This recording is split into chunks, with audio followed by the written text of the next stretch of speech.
Kamu sadar nggak, pesepak bola terhebat yang pernah hidup akan pensiun tanpa medali juara Piala Dunia. Dan itulah tragedi terbesar Portugal. Cristiano Ronaldo kini berusia 41 tahun. Ia telah mencetak 143 gol internasional. Angka yang begitu tidak masuk akal hingga kehilangan maknanya sekitar 5 tahun yang lalu. Namun, satu hal yang paling ia inginkan sejak masih menjadi anak kurus dari Madeira yang menendang bola ke tembok di kawasan perumahan Quinta do Falcão tidak pernah berhasil ia raih. Portugal memberinya segalanya kecuali itu, ya, Piala Dunia. Kini pertanyaannya adalah, apakah generasi baru ini mampu meraih apa yang tidak mampu Ronaldo raih untuk menamatkan sepak bola di dunia ini, bukan hanya untuk dirinya, tetapi untuk negara mereka sendiri juga. Itulah benang merah yang menyatukan seluruh skuad yang akan kita bahas. Let's go!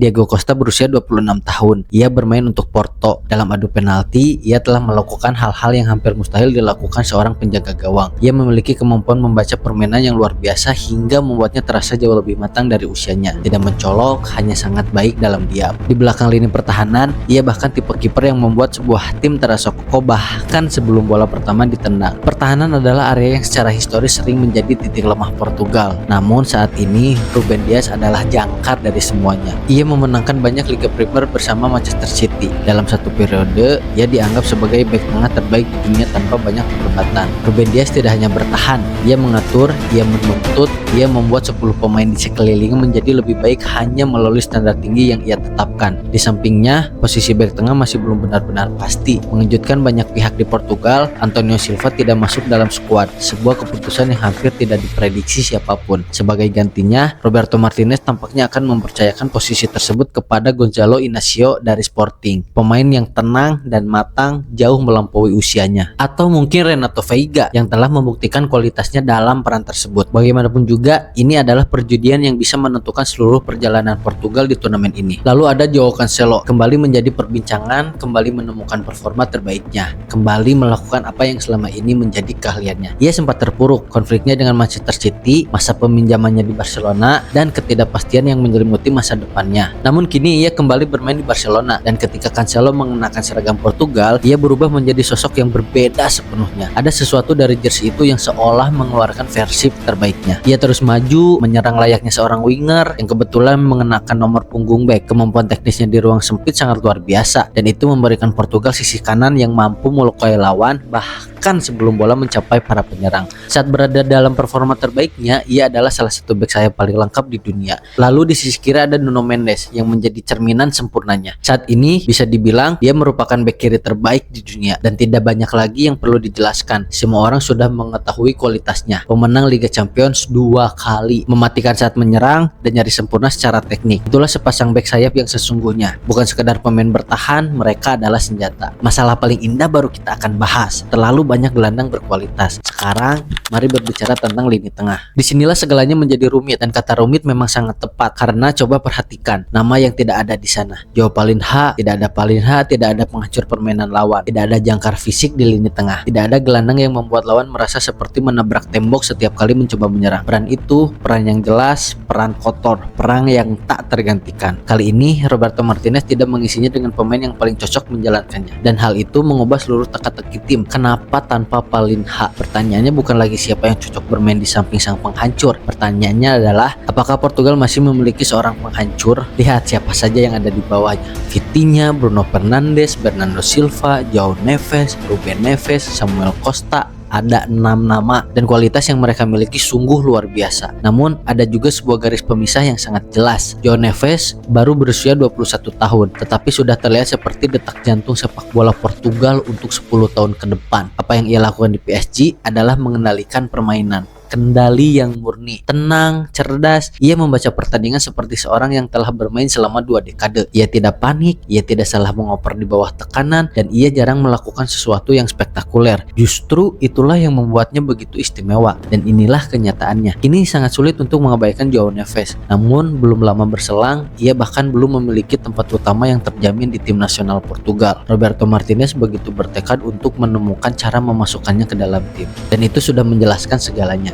Seorang pemain yang cukup hebat hingga harus dimainkan di luar posisi aslinya hanya demi mendapatkan tempat di tim, kini hampir dalam semalam menjadi pemain yang tidak mungkin dicanangkan. Apakah João Neves akan bermain? Itu sebuah keharusan. Pertanyaan sebenarnya adalah, apa dampaknya terhadap pemain-pemain lain? Dan dengan lini tengah yang sesak oleh kualitas seperti ini, itulah dilema yang terus menghantui Roberto Martinez. Karena ada juga Vitinha yang sama-sama dari PSG, sama-sama luar biasa, namun dengan karakteristik yang berbeda. Lebih cepat dalam transisi, lebih vertikal dalam permainan, dan mampu menghubungkan tekanan tinggi dengan serangan secara mulus. Lalu ada Bruno Fernandes yang akan menjadi jenderal lapangan tengah Portugal dan sedang berada dalam performa terbaiknya di Liga Inggris. Dia adalah salah satu kreator serangan terbaik di dunia saat ini. Ia menemukan umpan yang tak seharusnya ada. Ia mencetak gol dari situasi yang seharusnya tidak mungkin. Ia pemain paling berpengaruh di musim ini dengan mencetak rekor di liga paling kompetitif di dunia. Dan tentu saja ada Bernardo Silva, mungkin pemain Portugal dengan kemampuan teknis terbaik di generasinya, bahkan mungkin di sepanjang sejarah. Ia adalah otak, jantung, dan mesin tim sekaligus. Maka sebagai pecinta sepak bola, hanya ada satu hal yang ingin kamu lihat: mainkan mereka semua.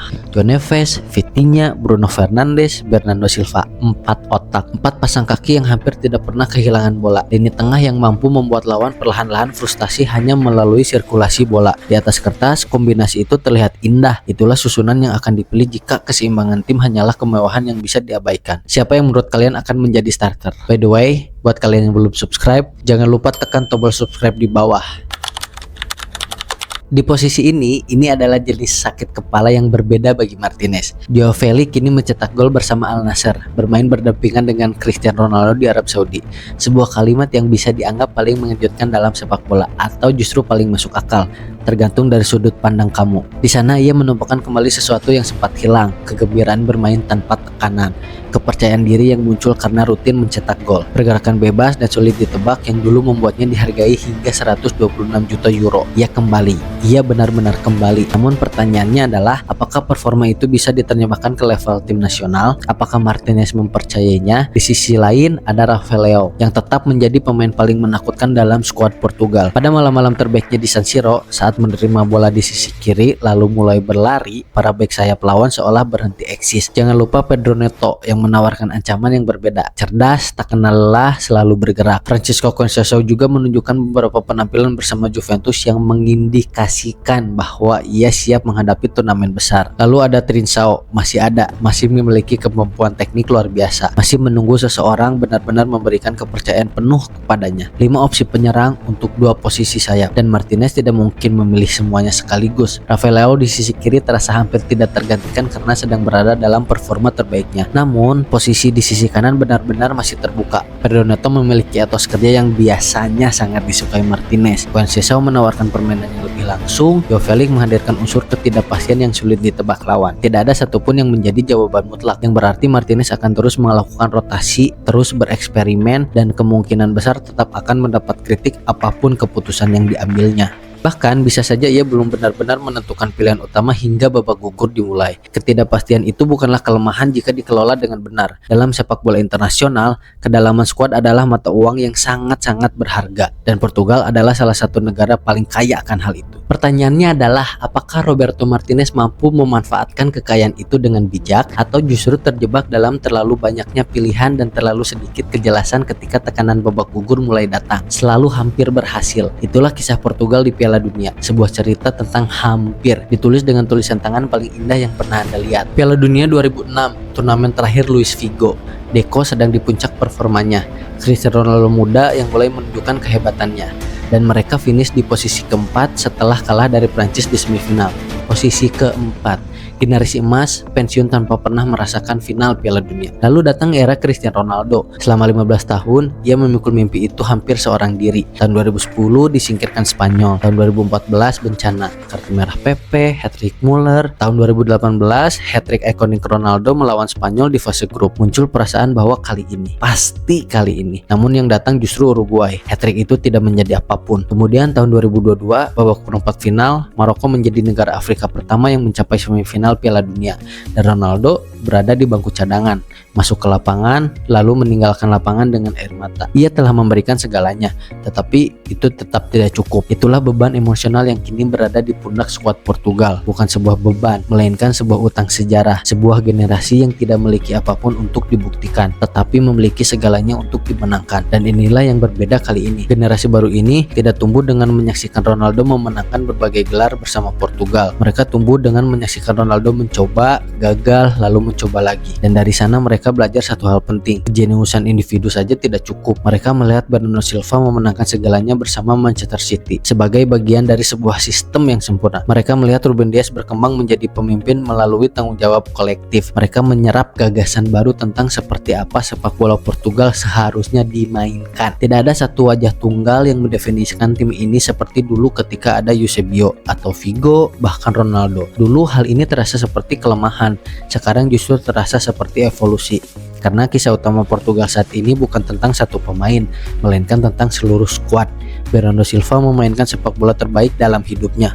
Ruben Dias memimpin lini pertahanan dengan ketangguhan khas Premier League. Joao Cancelo kembali menyusuri sisi kanan lapangan seperti tahun 2021, mengingatkan semua orang betapa hebatnya dirinya saat berada dalam performa terbaik. João Neves mengendalikan lini tengah dengan tenang, seolah-olah ia sudah melakukan pekerjaan itu selama bertahun-tahun. Dan jangan lupa Bruno Fernandes, pemain terbaik musim ini. Pemilihan lini tengah akan menjadi perdebatan sepanjang turnamen. Pertanyaan mengenai siapa yang bermain di sayap mungkin tidak akan terjawab sampai momen ketika keputusan itu benar-benar dibuat. Skuad ini tidak bermain demi warisan Cristiano Ronaldo. Mereka bermain untuk sesuatu yang lebih tua dan lebih sunyi.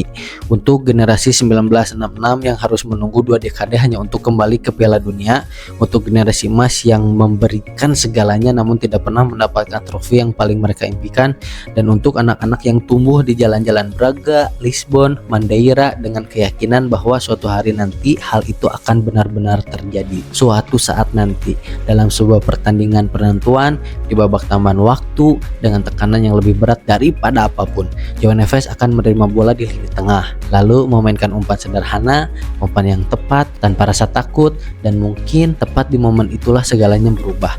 Bola sudah bergerak, pertanyaannya hanyalah seberapa jauh bola itu akan melaju. Jadi sekarang menurut kamu sejauh apa Portugal akan melangkah? Apakah gugur di perempat final, semifinal, atau bahkan menciptakan sejarah? Tulis pendapat kalian di kolom komentar. Jika kamu ingin melihat lebih banyak analisis serta pembahasan mendalam tentang Piala Dunia seperti ini, jangan lupa like and subscribe. Bye bye.